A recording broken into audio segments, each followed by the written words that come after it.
BBC Urdu के programme Sairbeen में खुशामदीद। हमारे लंदन स्टूडियो से मैं हूं आलिया नाज़की। म्यांमार में 25 बरस में पहली मर्तबा होने वाले आज़ादाना इंतखाबात में जमहूरी रहनुमा आंग सान सूची की जमात की कामयाबी वाज़ेह। इंडिया की रियासत बिहार के असेंबली इंतखाबात में बीजेपी की हार वज़ीर आज़म नरेंद्र मोदी के लिए एक बड़ा सियासी धचका क्यों है? यहाँ कोई झंझट नहीं है, असली झंझट हम करने वाले हैं दिल्ली के गद्दी पर। और पाकिस्तान में ज़लज़ले से घर खो देने वाले कई मुतासरीन अब तक किसी सरकारी इमदाद के लिए मुंतज़िर हैं।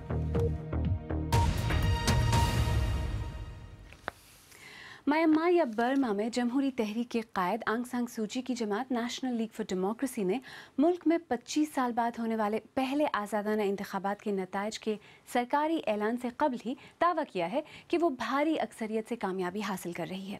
NLD के एक तर्जुमान ने ऐलान किया है कि उनकी जमात को 70% वोट हासिल हुए हैं। ताहम मुल्क की मुसलमान अक़लियत इंतखाबी अमल में शरीक होने से महरूम रही है। ग़ज़नफ़र हैदर की रिपोर्ट। इतवार को आंग सान सूची की पार्टी के सदर दफ्तर के बाहर मंजर कुछ यूं था। बर्मा, जो अब म्यांमार कहलाता है, वहां अंदाजन 3 करोड़ अफराद वोट डालने के अहल हैं और इनमें से बहुत से लोग ऐसे हैं जिन्होंने इन्हीं सड़कों पर खौफ विरास देखा है। आज का मंजर इनके लिए एक ख्वाब था। पुरानी पीढ़ी जमहूरियत की उम्मीद पर ही अपनी नई नस्ल के साथ यहाँ आई है। जब इस खातून से पूछा गया कि इन्हें वोट डालना कैसा लग रहा है, तो उन्होंने कहा कि वो बहुत पुरजोश हैं और इन्हें यकीन है कि तब्दीली आ रही है। म्यांमार के लोगों ने अब तक पुरअमन जिद्दोजहद पर इन्हिसार किया है। एक ऐसी दुनिया में जो कि तशद्दुद और बहरान में घिरी हुई है, ये एक गैर मामूली बात है। इसकी एक वजह पार्टी की सदर आंग सान सूची का अदम तशद्दुद का उसूल है। लेकिन वो अपनी पार्टी NLD के कामयाब होने के बावजूद भी मुल्क की सदर नहीं बन सकेंगी, क्योंकि फौजी क़यादत ने इलेक्शन से कबल तरमीम के ज़रिए किसी गैर मुल्की शहरी से शादी करने या बच्चों के गैर मुल्की शौहरियत रखने वाले को सदारत के लिए नाअहल करार दे दिया था। म्यांमार के 1 मिलियन से ज़्यादा रोहिंग्या मुसलमान जमहूरियत के इस सफ़र के हमराही नहीं हैं और आंग सान सूची ने भी उनके बारे में एक लफ्ज़ तक नहीं कहा। लेकिन इन्हें सिर्फ इससे एक मसले का सामना नहीं है, इन्हें बढ़ती हुई गुर्बत और ताकतवर फौजी हुक्मरानों को भी मुंह देना पड़ेगा। लेकिन म्यांमार की आवाम को तवक्को है कि उम्मीद का नया सूरज जल्द ही तुलू होगा। Ghazanfar Haider, BBC news. आइए अब इंडिया चलते हैं, जहां रियासत बिहार के इंतखाबात में वज़ीर आज़म नरेंद्र मोदी की जमात BJP को शिकस्त हुई है। इस शिकस्त को इंडिया में बढ़ती हुई अदम रवादारी और मोदी हुकूमत की हिंदुत्व की पॉलिसी की शिकस्त से ताबीर किया जा रहा है। लालू प्रसाद यादव और नीतीश कुमार के इत्तेहाद ने BJP को एक ऐसे वक्त में मात दी है जब अदम रवादारी और सख्त गिर हिंदू नज़रियात के खिलाफ मुल्क में बेचैनी बढ़ रही है। दिल्ली से शकील अख्तर की रिपोर्ट।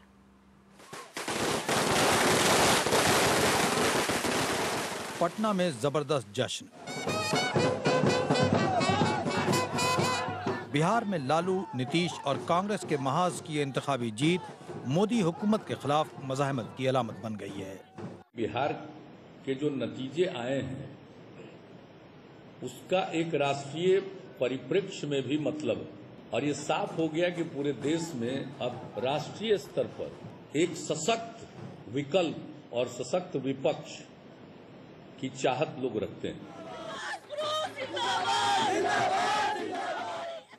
रियासत में दोबारा इख्तिदार में आने के साथ ही लालू यादव ने मोदी हुकूमत के खिलाफ नई सबबंदी का ऐलान कर दिया है। ये जो मैंडेट मिला है, मैं बोलता था हर सभाओं में है कि यहाँ पर नीतीश कुमार के नेतृत्व में सरकार, मुख्यमंत्री बनेंगे, सरकार बनेगी। यहाँ कोई झंझट नहीं है, असली झंझट हम करने वाले हैं दिल्ली के गद्दी पर। मुल्क में बढ़ती हुई अदम रवादारी के दरमियान BJP की शिकस्त से अपोजिशन को एक नया जोश मिला है। आने वाले समय में दिखाएंगे कि ये देश किसी एक जात का, किसी एक धर्म का नहीं है, ये देश सबका है। लेकिन क्या इस शिकस्त से बीजेपी और मोदी हुकूमत के तरीक़ेकार पर कोई फ़र्क पड़ेगा? नहीं, रणनीति में क्या परिवर्तन आएगा? हम तो हमारी जो आइडियोलॉजी वो वहीं रहेगी। हम देश का विकास करना चाहते हैं, बिल्कुल देश का विकास करेंगे। जो साथ में आएगा उसको साथ में लेंगे, जो विरोध करेगा उसका विरोध सहन करेंगे। इसलिए हमें कोई फ़र्क नहीं पड़ता इससे। बिहार ने वज़ीर-ए-आज़म मोदी का रास्ता रोक दिया है। बिहार की शिकस्त गुज़िश्ता 17 बरस में वज़ीर-ए-आज़म मोदी और उनकी सियासत की पहली बराह रास्त शिकस्त है। 2 हफ्ते बाद पार्लियामेंट का सरमाई इजलास शुरू हो रहा है। वज़ीर-ए-आज़म मोदी को अपने तवील दौर इक़्तिदार में एक मजबूत और मुत्तहिद अपोजिशन का पहली बार सामना होगा। Shakeel Akhtar, BBC news, Delhi. बिहार के इंतखाबात पर नामनिगार शकील अख्तर ने इंडियन जरीदे कैरावान के मुदीर हरतोष सिंह बल से बात की और पहले पूछा कि ये इंतखाबी नताइज क्या वाकई वज़ीर-ए-आज़म मोदी के तरीक़ेकार और अदम रवादारी के खिलाफ अवाम की बेचैनी के अक्कास हैं? कि बीजेपी के बारे आज ये कहा जा रहा है कि ये कैंपेन विकास पे लड़ते तो वो जीत सकते थे। शुरुआत इन्होंने पैकेज से लेके की, कुछ अपने सेंट्रल गवर्नमेंट की अचीवमेंट्स के बारे की, पर पहले 2 फेज़ के बाद क्लियर हो गया कि था ये स्ट्रैटेजी वर्क नहीं कर रही है। तो बीजेपी रिवर्ट टू टाइप जो कहते हैं ना, हम एकदम वो कैंपेन चलाने लगी। एकदम ये जो इंटॉलरेंस और भय का जो लोगों को डराने की इनकी जो कोशिश थी, इसके अगेंस्ट करा रही ये जवाब है वोट। तो हरतोष ये बताइए कि इसमें इन्होंने तकरीबन 6 लाख वर्कर्स उतारे, RSS के लोग आए, समझिए कि कोई पूरी कैबिनेट वहाँ बैठी हुई थी। आखिर ये मोदी के लिए इतना पर्सनल, इतनी अहमियत उन्होंने आखिर बिहार के इलेक्शन को क्यों दी? इसकी 2 चीज़ें हैं। एक तो बिहार बहुत ज़रूरी है, बड़ा स्टेट है, राज्यसभा के नंबर्स के बारे बात है। इस सरकार का मोमेंटम दिल्ली के बाद थोड़ा स्लो डाउन कर गया है और दिल्ली की हार के बाद ये प्रूव करना कि हम इलेक्टोरली वायबल है, ये ज़रूरी था।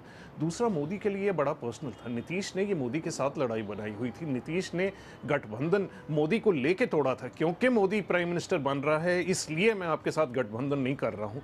तो ये दोनों चीज़ों को लेके आई थिंक मोदी ने इस इलेक्शन को इतना पर्सनलाइज कर लिया, अपनी ईगो इतनी लगा ली, और इस रिजल्ट से एक चीज़ साबित होती है कि आज भी जितनी भी कोशिश कर लीजिए, आप इलेक्शन को खरीद नहीं सकते हैं, मैनेज नहीं कर सकते हैं। तो इस शिकस्त से मोदी पर क्या असर पड़ेगा? देखिए, मोदी वीकन होएगा। आज ये होएगा कि बीजेपी को हर स्टेप सोच के चलना पड़ेगा। मोदी पर्सनली अब पहली बारी मेरे को लगता है पार्टी के अंदर सवाल उठाए जाएंगे, मोदी के लीडरशिप पे डायरेक्ट नहीं उठाए जाएंगे, अमित शाह की लीडरशिप पे सवाल उठाए जाएंगे, अरुण जेटली के बारे सवाल उठाए जाएंगे, और ये टारगेट नरेंद्र मोदी ही होएगा। पिछले कुछ दिनों में जिनको हम हिंदुत्व की ताकतें कहते हैं, इंटॉलरेंस के जो वाक़यात हैं वो काफ़ी बढ़े हैं। तो इस हार से क्या उन पर कुछ असर पड़ेगा किसी तरह का? ये सिर्फ कोऑर्डिनेटेड चाल नहीं है, ये वर्ड जो बिहार इलेक्शन में इस्तेमाल हुआ था, ये बीजेपी का डीएनए है, ये संघ का डीएनए है। इन लोगों के खिलाफ अगर एक्शन लेंगे तो संघ और बीजेपी को जो अपना जो मूल रूप है ना, वो त्यागना पड़ेगा। ये ताकतें मेरे को लगता है इस इलेक्शन के बाद और स्ट्रेंथन होंगी, क्योंकि मोदी का पावर वीकन हो रहा है। और अगर कोई रोक लगा सकता था, मोदी रोक लगा सकता था, मेरे को लगता नहीं कि मोदी चाहता है कि इन पे रोक लगे। कहा जा रहा था कि इस बिहार के इलेक्शन के जो रिजल्ट्स हैं, इसका असर नेशनल लेवल पर होगा। ज़रूर होगा। देखिए, 2014 में मोदी के सामने क्या था? एक डिस्क्रेडिट और नेशनल पार्टी कांग्रेस और एक डिवाइडेड ऑपोजिशन हर स्टेट में। आज जब ये रियलाइजेशन 2014 के बाद हो रही है, तो एक रीऑर्गेनाइजेशन हो रही है मोदी के खिलाफ। अलायंसेस बन रहे हैं, कांग्रेस ने अपना रोल कम कर दिया है, ये अलायंसेस की पॉसिबिलिटी बढ़ रही है, और मेरे को लगता है सेंटर में आके पार्लियामेंट में एक नेशनल कंसेंसस रहेगा मोदी के खिलाफ। हरतोष सिंह बल से शकील अख्तर ने बात की। इस बारे में हमारे सोशल मीडिया सफ़ात पर भी लोग अपनी राय का इजहार कर रहे हैं। मिठा खान कराची से लिखते हैं, बिहार के इंतखाबी नताइज जाहिर करते हैं कि मोदी जी इंडिया को पत्थर के ज़माने में ले जाने में नाकाम हो गए हैं। जयश्री शुक्ला दिल्ली से अजराह मजाक कहती हैं, मोदी को कहते सुना, निकलना खुल्द से आदम का सुनते आए थे, लेकिन बड़े बेआबरू होकर तेरे कूचे से हम निकले। और समीर चौधरी देवबंद इंडिया से लिखते हैं, बिहार के इलेक्शन की अहम बात यह है कि इससे समाज को तकसीम करने वाली सियासत को जोर का झटका लगा है। और अब एक मुख्तसर नज़र दीगर अहम खबरों पर। उर्दून में सिक्योरिटी हुक्काम का कहना है कि पुलिस के एक तरबियती मरकज़ में फायरिंग के नतीजे में 2 अमरीकी फ़ौजी हलाक हो गए हैं।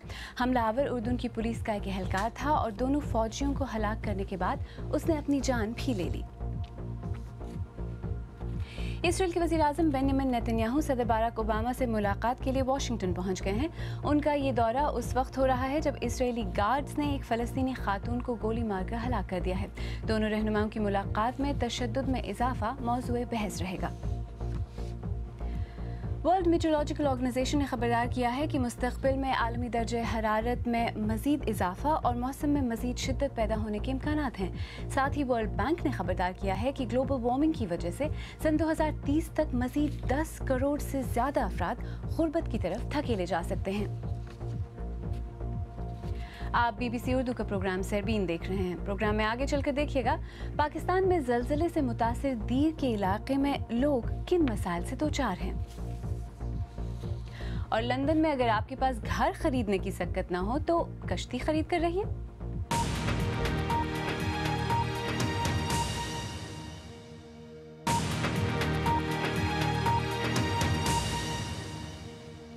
BBC उर्दू के प्रोग्राम सरबीन में एक बार फिर खुशामदीद। मैं हूं आलिया नाज़की।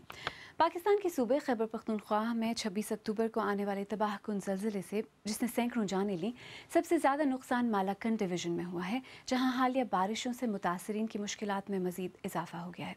बारिशों और पहाड़ों पर बर्फबारी के बायस ज़िला दीरबाला में तकरीबन 50 मकानात मुकम्मल तौर पर तबाह हो चुके हैं और कई ज़लज़ला ज़दा ख़ानदान बदस्तूर सरकारी स्कूलों में पनाह लेने पर मजबूर हैं।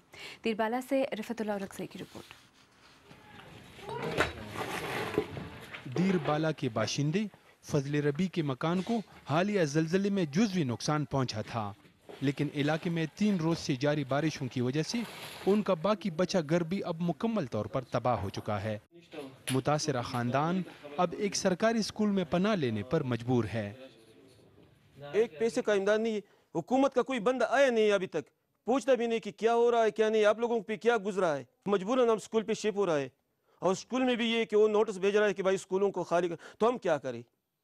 हमें लिए कोई बंदोबस्त करो, हम भी पाकिस्तानी है ना, कि अफगानिस्तान से तो नहीं या इंडिया से, तो हम तो नहीं आए। बेशतर ज़लज़ला मुतासिरीन अपनी मदद आप के तहत तबाह होने वाले मकानात की बहाली में मसरूफ़ हैं। दीर की ज़िली दफातर में हर मुतासिरा शख्स इमदाद न मिलने का रोना रोता है। हर मुतासिरा शख्स के पास अपनी बर्बादी की एक अलग कहानी भी है। मकान गिरा हुआ है, ऊपर से बारिश भी होती है, नीचे घर पे भी बारिश होता है। अभी दरख्वास्त लेकर कोई पता नहीं चलता है। तीसरी बार मैं आया हूँ, तस्वीरों के साथ हमने जमा किए और ये सब लोग आए हैं, इनकी घरें गिर गई है, दीवारें भी क्रैक है, बहुत मसला है और इमदाद के लिए सारे खड़े हैं, लेकिन इमदाद नहीं मिल रही जी। ये DC ऑफिस में तकरीबन पिछले 1 हफ्ते से यही सूरत हाल है कि लोग आते हैं, अपने फॉर्म जमा करते हैं, लेकिन फिर वो ये शिकायत करते हैं कि उनका फॉर्म जो है उन्हें दोबारा नहीं मिलता है। और यहाँ पे तकरीबन दीर में हर एक दूसरे बंदे से अगर आप बात करें तो सब यही कहते हैं कि हमें कोई इमदाद नहीं मिल रही है, हमें हमारे जो घर है वो वैसे ही पड़े हैं जैसे पहले थे। सरकारी अहलकार भी तस्लीम करते हैं कि दीरबाला में माली नुकसानात ज़्यादा हुए हैं। जो स्टॉक हमारे पास अवेलेबल था वो एग्जॉस्ट हो चुका है। रात को मैंने PDMA से दोबारा डिमांड किया है, 500 टेंट्स मैंने डिमांड किए हैं, 1000 मैंने ब्लैंकेट्स डिमांड किए हैं। इसके अलावा चूँकि अब विंटर सीज़न शुरू हो रहा है, बल्कि शुरू हो चुका है, तो इसके अलावा मैंने उनसे जो गैस सिलेंडर हैं वो भी मैंने उनसे तकरीबन 1000 वो डिमांड किए हुए हैं। स्कूलों में पनागुज़ीन ख़ानदानों के पास सर छुपाने की जगह तो है, लेकिन शदीद सर्दी का बचाव मुमकिन नहीं। आने वाले दिनों में ख़ुसूसन बच्चों के सर्दी से बीमारियों में मुब्तला होने का ख़तरा है। रिफतुल्लाह रक्ज़ई, BBC न्यूज़, दीरबाला। आइए अब एक नज़र हमारी वेबसाइट bbcurdu.com पर डालते हैं। आज जिन खबरों में आपकी सबसे ज़्यादा दिलचस्पी रही उनमें दुनिया भर के ताकतवर रहनुमा किस तरह के दफ्तरों में बैठ चित्राल से परस्तान नामी क़िस्तवार सफ़रनामा शामिल है। इसके अलावा अयाज सादिक के दोबारा कौमी असम्बली के स्पीकर मुंतखब होने की खबर भी बहुत पढ़ी जा रही है। और यहाँ लंदन में घरों की तेज़ी से बढ़ती हुई कीमतों की वजह से कई लोगों ने अब दरिया पर कश्तियों में रहना शुरू कर दिया है, लेकिन इनकी बढ़ती हुई तादाद और दरिया के किनारे कश्ती खड़ी करने की फ़ीस न देने की वजह से दरिया के करीब रहने वाले रिहायशियों ने इन्हें स्लम बोट्स या कच्ची आबादी की कश्तियाँ कहना शुरू कर दिया है। तफसील के साथ आरिफ शमीम। सर्जियो कहते हैं कि वो मरकज़ी लंदन की मकामी काउंसिल में सोशल वर्कर के तौर पर काम करते हैं। वो दरियाई टेम्स में एक कश्ती में रहते हैं क्योंकि बकौल उनके ज़मीन पर रिहाइश की कीमत अब बहुत ज़्यादा हो गई है। मैं पहले लंदन के जुनूब में रहता था जहां मैं 1200 पाउंड किराया देता था। उसके बाद मैं मशरिक़ में ग्रेनिच की तरफ चला गया जहां मैं 1400 या 1500 के करीब किराया अदा करता था।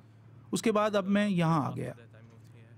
लेकिन मगरबी लंदन के इस मुकाम पर लंगर अंदाज दूसरी कश्तियों की तरह वो फ़ीस अदा नहीं करते। अब दरियाई टेम्स के किनारे वाले मुकामी रहायशी इन कश्तियों को स्लम बोट्स या कच्ची आबादी की कश्तियाँ कहते हैं। BBC को मालूम है कि बाज़ रिहायशियों ने सियासतदानों और हुकूमत की माहौलियाती एजेंसी से रब्ता किया है कि वो कोई कार्रवाई करे। मार्च में मगरबी लंदन की इस मकामी कौंसिल ने एक नया कानून मुतारिफ कराया था जिसके तहत अपने इलाके से दूर ज़्यादा देर तक लंगर अंदाज रहने वाली किश्तियों के मालकान को जुर्माना किया जाता था। सरजू हमें अपनी किश्ती दिखाते हुए कहते हैं कि उन्हें इसे ख़रीदने और जदीद चीज़ों से आरास्ता करने में 60,000 पाउंड लगाना पड़े, इसलिए उन्हें स्लम बोट्स कहना बिल्कुल ठीक नहीं है। मेरे ख्याल में ये हकीकत में एक बड़ी प्यारी शय है और मैं चाहता हूँ कि वो सब लोग यहाँ आएँ और मुझे यकीन है कि इसके बाद वो इस बारे में अपनी सोच बदल लेंगे। माहौलियाती एजेंसी कहती है कि वो किश्तियों को लंगर अंदाज करने के 22 मुकर्ररा मकामात पर मुकर्ररा नए कवानीन लागू कर रही है ताकि किश्तियाँ यहाँ ज़्यादा देर के लिए खड़ी ना हो सकें। Arif Shamim, BBC news. अगर आप ये रिपोर्ट या आज का प्रोग्राम दोबारा देखना चाहें तो हमारे YouTube चैनल पर आइए, पता है youtube.com/BBC उर्दू। अगर आप हमारा प्रोग्राम मोबाइल पर देखते हैं तो हमने आपके लिए एक खुसूसी मोबाइल प्लेलिस्ट भी तैयार की है जो हमारे YouTube पेज पर मौजूद है। हमारे YouTube चैनल को सब्सक्राइब करना न भूलें। आखिर में आपको याद दिलाते चलें कि म्यांमार के इंतखाबी नताइज आज सेरबीन की पहली बड़ी खबर थी। म्यांमार में आंग सान सू की जमात नेशनल लीग फॉर डेमोक्रेसी ने मुल्क बाद होने वाले पहले आज़ादाना इंतखाबात के नताइज के सरकारी ऐलान से कबल भारी अक्सरियत का दावा किया है। अगर आप चाहें तो मुझसे और हमारी टीम के दीगर साथियों से ट्विटर पर भी रब्ता कर सकते हैं। मेरा ट्विटर हैंडल है @आलियानाज़की।